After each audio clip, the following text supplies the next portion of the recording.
Let's run through a quick checklist of the parts you need, just to double check that you're ready to go. Remove all the parts from the box. You should have an eSpring system, power adapter, diverter valve, and on top of the valve, a plastic fastening ring and a metal connector. In the hardware kit, you should have a threaded adapter, a universal adapter, and 2 tie straps. Finally, you should have 2 elbows, tubing, and 2 tubing supports, and a tubing removal tool. Be sure you're installing the eSpring water purifier onto a faucet that supplies cold water. Do not run hot water through the water purifier at any time. If your faucet has an aerator or wire screen, unscrew to remove it and the washer from the end of your sink tap. Then unscrew the plastic ring and metal connector from the top of the diverter. Set aside the plastic ring and diverter. There are 4 possible ways to complete installation of the diverter, depending on the shape of your tap. We'll go through all 4 here to make sure you're covered. If the threads on your tap are on the outside, slide the plastic ring over the metal connector and screw the connector and ring to the tap. Then use a coin to tighten. If your tap is too small, screw the threaded adapter to the metal connector and remove the rubber washer. Slide the plastic ring over the metal connector and screw the connector and ring to the tap. Then use a coin to tighten. If the threads are on the inside, screw the threaded adapter to the metal connector.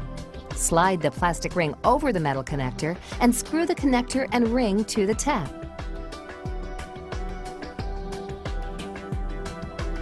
Then use a coin to tighten. If your tap doesn't have threads, then you'll need to install the universal adapter. Unthread the 4 screws until the ends meet the inner edge of the universal adapter. Turn the textured adapter collar 2 complete rotations clockwise so the collar fits loosely on the adapter. Press the universal adapter up to the end of the tap until it touches the inside bottom of the adapter. If the outer diameter of your tap is too large, unscrew the adapter collar and remove the plastic sleeve. Then screw the collar a half a turn to fit loosely. Center the adapter on the end of the tap.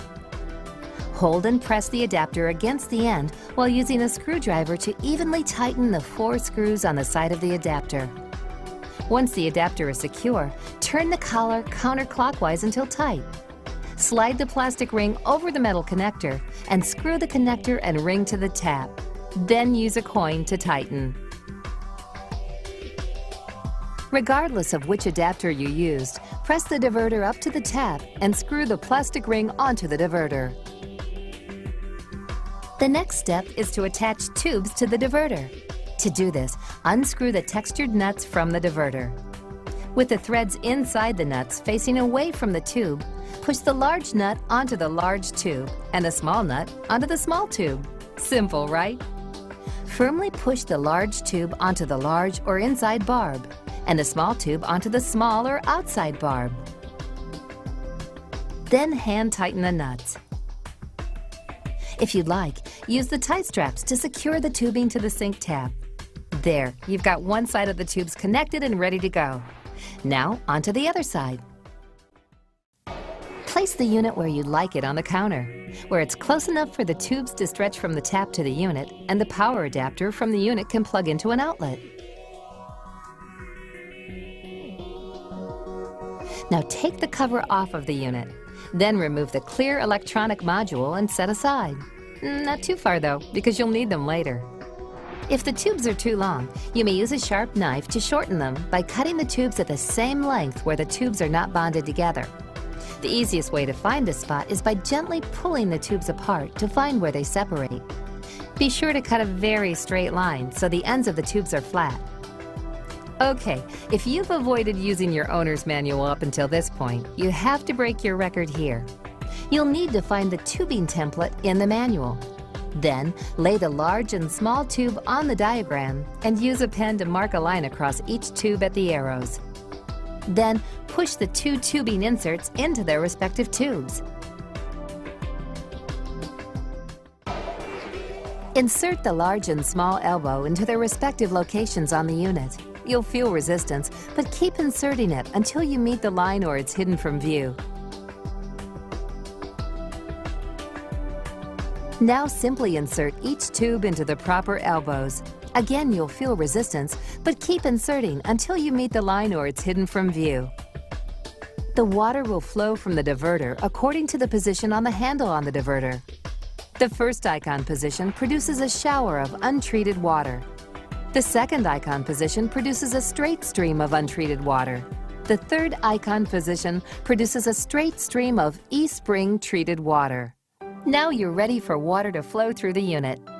Turn on the cold water tap and switch the handle to the treated water position. Allow a few moments for the water to flow from the tap. At first, the water may have air pockets and look dark, but don't worry, your water will be clear and clean in 5 to 15 minutes. Check all of the places where the tubes and elbows are connected to make sure there's no water leaking or bubbling.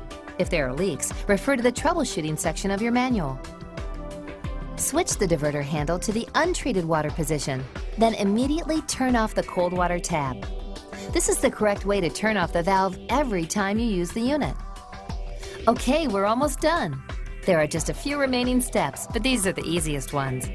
Connect the power adapter into the electronics and then replace the electronics onto the unit. Press the cord into the notch on the base and set the tubes into the proper locations. Then store the removal tool for future use. Replace the cover. Now you're ready to plug in the power adapter. Remember, this unit is required to be plugged in continuously. Wait for the monitor to beep. This may take up to 30 seconds. Turn on the cold water tap and switch the handle to the treated water position. Make sure the cup on the display is blue. Water will flow from the tap into the eSpring water purifier, then into your glass. The eSpring water purifier is going to take care of you, but it needs some of your attention too. Always monitor the UV carbon cartridge life. The unit will signal you when it's time to order a new cartridge, and then again when it's time to replace it. The last bar will start flashing and beep once when treated water flows, letting you know that you have less than 10% of cartridge life remaining. This should leave you plenty of time to order a new cartridge. When it's time to replace the cartridge, the Replace Cartridge text will appear in red. The cartridge light will be flashing, and when treated water flows, the unit will beep continuously. Every 2 years, you'll need to replace your diverter and tubing. But don't worry, that won't be for quite a while. So for now, just enjoy drinking plenty of eSpring water. Congratulations, you did it! eSpring will now deliver clean water to your home that will help you and your family get the most out of life. Now reward yourself for a job well done. You deserve a glass right now.